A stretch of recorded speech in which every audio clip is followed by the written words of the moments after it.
We continue now at the top of Daf Kuf Yud Chesam and Beis in Meseches Bava Basra. This is Bava Basra Daf 118b.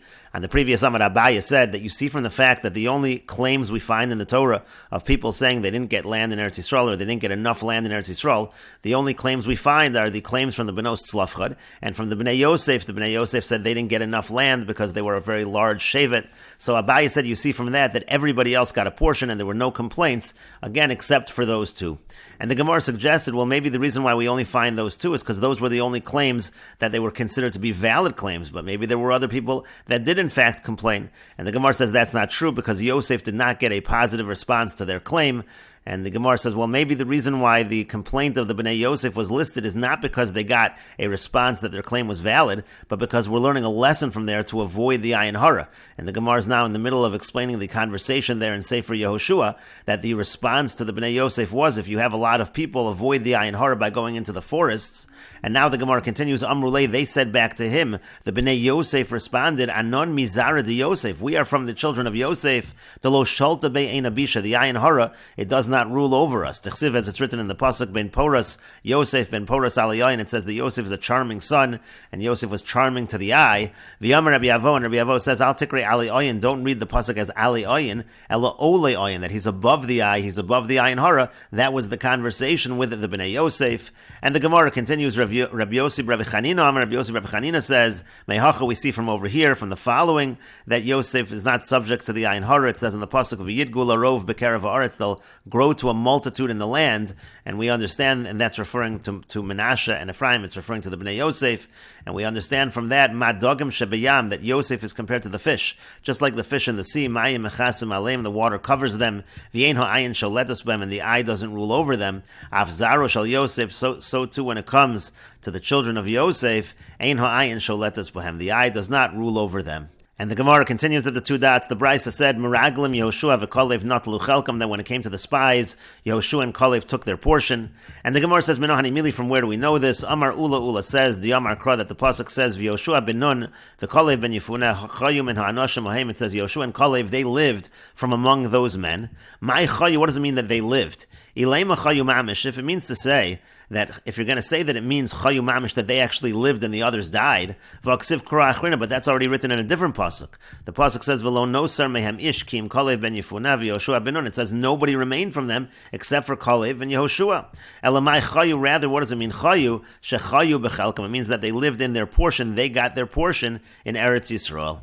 And the Gemara continues at the two dots. The Brisa said, Mislonan in V'adas Korach, the complainers, and the Adas Korach, the congregation of Korach, Lo hayol and Chelek Ba'aretz, they did not get a portion in the land.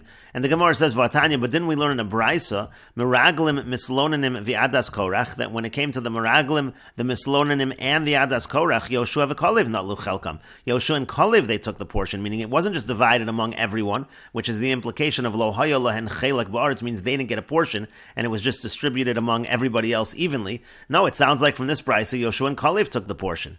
And the Gemara says, Lokash, it's not difficult. Mar makish mislonanim lemeraglim. One master compares the mislonanim to the meraglim, and mar lo makish mislonanim lemeraglim, and the other one does not compare the mislonanim to the meraglim. And that's just the question. If you're making that comparison, and if you say that Yehoshua and Kalev, just like they got from the meraglim, they also got from the mislonanim. And the Gemara continues. The Tanya, as we learned in a Brisa, Avinu meis ba'midbar. This is the complaint of the Beno Slavcha. They said our father died in the Midbar. Zet Slavcha, that refers to Slavcha. V'hu lo haya b'socha Eda, he wasn't part of the Eda. What does that mean? It means Zeh adas meraglim. He wasn't part of the meraglim. The point is that if he was part of the meraglim, he would have lost his chelik, but he wasn't part of the meraglim. Hanoadim al Hashem, and he wasn't part of the Noadim al Hashem, meaning Elu mislonanim. That refers to the mislonanim. He wasn't among them. And Ba'adas Korach, he wasn't part of the Adas Korach, Kemashmo, just like it sounds like, he wasn't part of that group with Korach. And so therefore, again, he died in the Midbar, and they were saying that they should get that portion.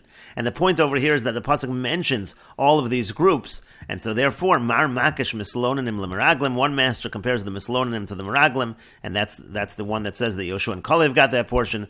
Umar Lo Makish Mislonanim Lemeraglim, and the other one does not compare Mislonanim to the Meraglim, and that's why it's only the portion of the Meraglim that Yehoshua and Kalev Kalev received that portion. And the Gemara continues, V'yamar le Rav Papa li Abaye, and Rav Papa said to Abaye, U'leman demakish mislonim lemeraglim, but according to the one who does compare mislonim to the meraglim, Ichvol Yoshua v'Kalev v'yarsu l'kul Eretz Yisrael, does that mean that Yoshua and Kalev essentially inherited the entire Eretz Yisrael? Right now the Gemara thinks mislonim means those who complained. That basically refers to the entire Klal Yisrael, because throughout the Chumash we find almost the whole Klal Yisrael complaining. And the Gemara says to that, Amar Lei said to him, we don't mean the mislonim, anyone who complained. We mean the mislonim shava-adas korach kamin, and we mean the complainers among the adas korach. That's what we're referring to, that group that surrounded Korach. And so again, the question is, who inherited that? Was that just a group that was inherited by everyone, distributed evenly among Klal Yisrael, or no, that their portion went to Yehoshua and Kalev? And the Gemara continues, Rav Papa li Abaye, and Rav Papa said to Abaye, it makes sense according to the one who says that the land was given to the Yotzei Mitzrayim, those who left Mitzrayim. Hainu d'chsev, that's what's written in the pasuk, Vayiplu chevle Menashe asara. It says that the portion of Menashe was 10 portions. What do we mean 10 portions? Shisa de Shisa Batayava. So first of all, there were 6. That were the 6 major families that left Mitzrayim. That's why we're saying it works out according to the Yotzei Mitzrayim. And then V'yarbo ditu, and then 4 additional ones will be the 4 portions of the Benos Tzlafchad, the 4 portions that the daughters of Tzlafchad received. And the Gemara is going to ask later that obviously when we talk about these 6 portions of the Batei Avos, that represents a huge amount of land to a lot of people. Those are just the heads of families. And by the daughters of Tzlafchad, we're just talking about 4 small portions. It's a little strange to say that's a total of 10 because the 6 and the 4 are not comparable at all. That the Gemara will deal with. But in any case, the point over here is it makes sense to say 10. You have 6 Batei Avos of Menashe, and then you have the 4 of the Benos Tzlafchad. Ha'asara, that adds up to 10. But according to the one who says that the land was given to those who entered Eretz Yisrael, so to Man Yehuda, it actually should only be 8. Why only 8? Because Shisa de Shisa Batei Avos, again you have the 6 of the major families, Utreditu, but according to the one who says it was Boy Haaretz, so the Benos Tzlafchad did not actually get a portion of Tzlafchad's property, because Tzlafchad was not a Boy Haaretz, he didn't enter Eretz Yisrael. The only portions that they really got were among those who entered Eretz Yisrael. It went up to among those brothers who the brothers of Tzlafchad who entered Eretz Yisrael. It went up to their father Chefer, then was redistributed evenly. That was Chazorah. It went back to Chefer and was redistributed and came down to the daughters of Tzlafchad. And so Tzlafchad got a double portion from his father Chefer. That's what they got. So that's only a portion of 2. So in such a situation, it's going to be 6 plus 2. It's just going to be 8. Hatamani, it's only going to be 8. It's not going to be 10. We can't explain 10 according to the one who says Laboy Haaretz. And so the Gemara says, well, 1 second.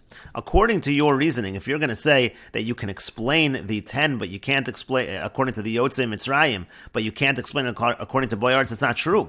Well, Aman Damar li Yotzei Mitzrayim, but according to the one who says Yotzei Mitzrayim, the Schalka Haaretz, the land was divided. So it's not really 10. Tesav, it's only 9, because we said that according to that Man Damar, so they got the double portion that Tzlafchad got through his father Chefer, that's 2, and then they got a portion from Tzlafchad, that's 3. There was no 4 that they got. Where are you getting 4 from that you're adding it up to 10?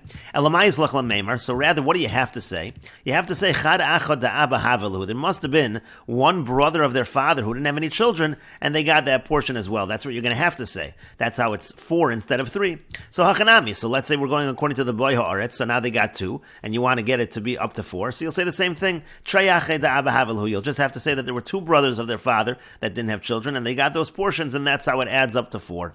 And the Gemara says, the Tanya, as we learned in a Brisa, we even have a Brisa that supports this idea that there were brothers of the father that they inherited, because the pasuk says nason titen lahem, it says surely give it to them, zunachalas avihen. That's referring to the inheritance they get from their father. And then it says give them the portion among the brothers of their father, zunachalas avihen. That means give them the portion of the father of their father. Chefer's portion, they get Tzlafchad's portion, and they get Chefer's. And then it says that you give them the nachalas avihen. Again, it says their father. Zuchelik bechora. That's the double portion that he gets, because he's entitled, Tzlafchad was entitled to a double portion from Chefer because he was a Bechor. And Rabbi Eliezer ben Yaakov says, Af chelek achi aviyam natzlu, they even got a portion from the brother of their father. Shenemar noson titen, because it says noson titen, a double language, so you already see a Tana that mentions the portion of the brother of their father.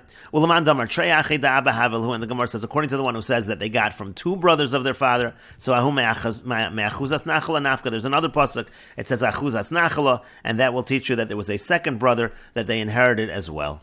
And the Gemara continues, Rav Papa says to Abaye, Kram Maika Chashiv. What's going on in this pasuk when we're mentioning that there are 10 portions that went to the Vayiplu Chevle Menashe, that Menashe got 10 portions? What do you mean 10 portions?